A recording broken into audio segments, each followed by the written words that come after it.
भक्तजनों, माताओं, बहनों, सादर जय श्री कृष्ण। मैं हूँ आपके साथ पंडित आचार्य नीलेश शर्मा। आइए सुनते हैं गुरु पूर्णिमा की दिव्य एवं पुण्यमय कथा। आप सभी भक्तों को गुरु पूर्णिमा की बहुत बहुत शुभकामनाएं एवं बधाइयाँ। गुरु पूर्णिमा का पर्व जो कि हर वर्ष आषाढ़ पूर्णिमा तिथि के दिन गुरु पूर्णिमा का पर्व मनाया जाता है। इसे गुरु पूर्णिमा, व्यास पूर्णिमा आदि नामों से जाना जाता है। हिंदू धर्म में हर दिन का, हर पक्ष का अपना विशेष महत्व माना गया है। उसी प्रकार से आषाढ़ पूर्णिमा तिथि का अपना विशेष महत्व माना गया है। इस दिन विशेष प्रकार से गंगा नदी में स्नान करना, दान पुण्य का कार्य करना, भगवान विष्णु का पूजन करना, भगवान सत्यनारायण का पूजन करने का विशेष महत्व होता है। और गुरु पूर्णिमा तिथि के दिन, इस दिन जो कि अपने गुरुजनों की पूजा की जाती है, हिंदू धर्म में गुरु पूर्णिमा का विशेष महत्व माना गया है। शास्त्र के अनुसार इस दिन महर्षि वेदव्यास जी का जन्म हुआ था।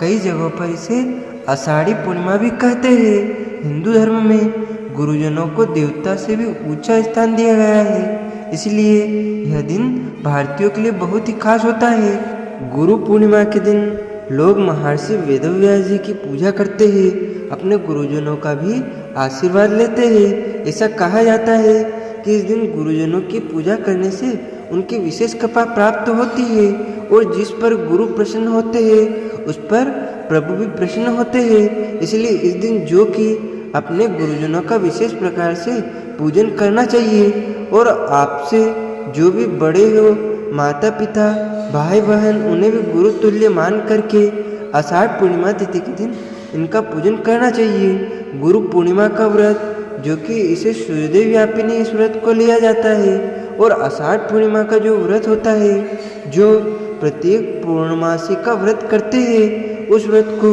चंद्रोदय व्यापिनी, रात्रि व्यापिनी लिया जाता है। गुरु पूर्णिमा तिथि के दिन, इस दिन सुबह उठ करके नित्य क्रियाओं से निवृत्त होकर के गंगा नदी में स्नान करना चाहिए। गंगा नदी में अगर स्नान नहीं कर पाते हैं तो घर के नहाने के पानी में भी थोड़ा सा गंगा जल मिला करके स्नान करना चाहिए। शुद्ध वस्त्र धारण करके भगवान सूर्यदेव को अर्घ्य प्रदान करना चाहिए। अपने इष्ट देवता, कुल देवता का पूजन करना चाहिए। इस दिन भगवान सत्यनारायण का पूजन करना चाहिए। भगवान विष्णु, माता लक्ष्मी का पूजन करना चाहिए। भगवान शिव का पूजन करना चाहिए। भगवान शिव का अभिषेक करना चाहिए। और अपने गुरु जी को पूरे विधि विधान के साथ गुरु को अच्छे आसन पर, जो कि उच्च आसन हो, स्थान ऊंचा होना चाहिए, वहाँ पे अपने गुरु के लिए अच्छे प्रकार से आसन लगा के गुरु को वहाँ बिठाना चाहिए। और अपने गुरु जी के चरणों को धो करके उनका विधिवत, जो कि अक्षत, चंदन, पुष्प, धूप, दीप आदि से पूजन करना चाहिए। उन्हें पुष्पमाला पहनाना चाहिए, उन्हें भोजन ग्रहण करवाना चाहिए। और अपने सामर्थ्य के अनुसार जहाँ तक जो भी बन सके अपने गुरु को कुछ न कुछ दक्षिणा स्वरूप भेंट देना चाहिए। जितना भी आपका सामर्थ्य हो तो आप अपने गुरु का अवश्य पूजन करके उन्हें दक्षिणा स्वरूप कुछ न कुछ भेंट करना चाहिए। इससे गुरु का आशीर्वाद प्राप्त होता है और भगवान विष्णु का भी कृपा प्राप्त होती है।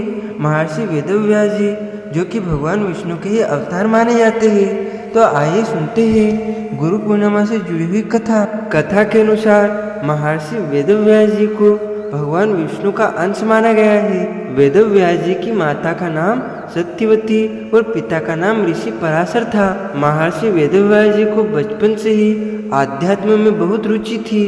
वैसे तो महर्षि वेदव्यास जी को जो कि जन्म से ही ज्ञानवान होने का आशीर्वाद प्राप्त था, लेकिन एक बार उन्होंने अपने माता पिता से प्रभु के दर्शन करने की इच्छा प्रकट की और वन में तपस्या करने की अनुमति मांगी। वेदव्यास जी की इस बात को सुनकर उनकी माता ने उन्हें वन में जाने को मना कर दिया। माँ की इस बात को सुनकर वेदव्यास जी वन जाने की हट करने लगे। वेदव्यास जी के हट करने की वजह से माता सरस्वती को उन्होंने वन में जाने की आज्ञा देनी पड़ी। जब वेदव्यास जी वन की ओर जा रहे थे तब उनकी माता ने उनसे कहा कि हे पुत्र, जब तुम्हें अपने घर की याद आए तो तुम वापस आ जाना। माता के इस वचन को सुनकर वेदव्यास जी वन की ओर चल पड़े। वन में जाकर वेदव्यास जी कठोर तपस्या करने लगे और भगवान के आशीर्वाद से वेदव्यास जी को संस्कृत भाषा का ज्ञान हुआ। इसके बाद उन्हें वेद, महाभारत, 18 महापुराणों एवं ब्रह्मा सूत्र की रचना की। लोगों को वेदों का ज्ञान देने की वजह से ही आज ही भी उन्हें गुरु पूर्णिमा के दिन प्रथम गुरु के रूप में उनका पूजन किया जाता है, उन्हें याद किया जाता है। गुरु पूर्णिमा तिथि के दिन, इस दिन जो कि शुद्ध और सात्विकता का पालन करते हुए इस दिन रहना चाहिए, ब्रह्मचर्य का पालन करना चाहिए। जो भी व्रत को धारण करते हैं उन्हें व्रत के दौरान किसी के ऊपर क्रोध नहीं करना चाहिए, अपने मन में किसी के प्रति ईर्ष्या या द्वेष का भाव नहीं लाना चाहिए। पूर्णिमा तिथि के दिन जो कि चंद्रमा अपने पूर्ण रूप में होते हैं, चंद्रमा मन के कारक माने जाते हैं, इसलिए इस दिन तामसिक वस्तुओं का बिल्कुल भी प्रयोग नहीं करना चाहिए। जहाँ तक हो सके मंदिरों में, तीर्थ स्थानों में दीप आदि का दान करना चाहिए। इस दिन अपना मन जो कि भगवान विष्णु के चरणों में लगाना चाहिए, भगवान शिव जी का पूजन अर्चन करना चाहिए। पूर्णिमा तिथि के दिन भगवान शिव के पूजन करने का विशेष महत्व होता है। पूर्णिमा तिथि के दिन जो कि व्रत भी धारण किया जाता है और उस व्रत में जो कि 32 पूर्णमासी का व्रत किया जाता है, उस व्रत में विशेष प्रकार से भगवान शिव की पूजा की जाती है, जिससे वेद योग भी नहीं होता है और सौभाग्य अटल होता है। पूर्णिमा के व्रत को चंद्रोदय व्यापिनी, रात्रि व्यापिनी ली जाती है और गुरु पूर्णिमा व्रत जो कि इसे सूर्योदय व्यापिनी उदया तिथि के अनुसार लिया जाता है। आषाढ़ मास शुक्ल पक्ष की पूर्णिमा तिथि प्रारंभ समय 9 जुलाई 2025 दिन बुधवार रात्रि 1:44 पर और पूर्णिमा तिथि की जो समाप्ति है वो 10 जुलाई 2025 दिन गुरुवार रात्रि 2:07 पे पूर्णिमा तिथि की समाप्ति है। तो सूर्योदय व्यापिनी और चंद्रोदय व्यापिनी के अनुसार इस बार 10 जुलाई 2025 दिन गुरुवार को स्नान दान की पूर्णिमा, व्रत की पूर्णिमा तथा गुरु पूजन आदि का कार्य किया जाएगा। 10 जुलाई को ब्रह्म मुहूर्त का समय सुबह 4:10 से सुबह 4:50 तक होगा। सूर्योदय का समय सुबह 5:14 से सूर्यास्त शाम 6:52 तक होगा। राहु काल समय दोपहर 1:45 से दोपहर 3:27 तक होगा। राहु काल समय के दौरान कोई भी शुभ कार्य या नया कार्य नहीं करना चाहिए, इस बात का ध्यान रखें। प्रातः काल पूजा का शुभ मुहूर्त सुबह 4:30 से सुबह 5:31 तक होगा। अभिजीत मुहूर्त का समय सुबह 11:59 से दोपहर 12:54 तक होगा। विजय मुहूर्त का समय दोपहर 2:45 से दोपहर 3:40 तक होगा। गोधूली मुहूर्त का शाम समय 7:21 से शाम 7:41 तक होगा।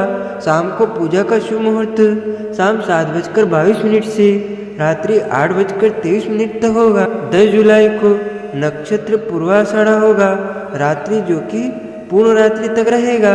योग इंद्र योग होगा रात्रि 9:38 तक। उसके बाद वेद रीति योग होगा। पूर्णिमा तिथि के दिन चाहिए कि सुबह उठ करके ब्रह्म मुहूर्त में नित्य क्रियाओं से निवृत्त होकर के स्नान आदि करके इस दिन जहाँ तक हो सके गंगा नदी में, तीर्थ आदि जगहों पर जाकर के स्नान करना चाहिए। वहाँ स्नान ना कर पाए तो घर के नहाने के पानी में थोड़ा सा गंगा जल मिला करके स्नान करना चाहिए। शुद्ध वस्त्र धारण करके भगवान सूर्य नारायण को अर्घ्य प्रदान करना चाहिए। उसके बाद जो कि 32 पूर्णमासी का व्रत धारण करना चाहते हैं या भगवान सत्यनारायण की पूजा करना चाहते हैं तो उन्हें व्रत का संकल्प लेना चाहिए और दिन भर उपवास रहते हुए खास करके शाम के समय में पूरे विधि विधान के साथ पूजन करना चाहिए और दिन में गुरुजनों का पूजन करना चाहिए। 32 पूर्णमासी का व्रत धारण करने वाले को जो कि चंद्रमा को कच्चे दूध का या जल का अर्घ्य प्रदान के समय में यानी कि शाम के समय प्रदान करना चाहिए। इससे अनंत फलों की प्राप्ति होती है। पूर्णिमा तिथि के दिन चंद्रमा अपने पूर्ण रूप में होते हैं। चंद्रमा मन के कारक माने जाते हैं, तो चंद्रमा की पूजा करने से व्यक्ति का मन शांत रहता है तथा कार्यों में उन्नति की प्राप्ति होती है। पूर्णिमा तिथि के दिन शुद्ध और सात्विकता का पालन करना चाहिए, ब्रह्मचर्य का पालन करना चाहिए। इस दिन तामसिक वस्तुओं का, नशीले पदार्थों का सेवन बिल्कुल भी नहीं करना चाहिए।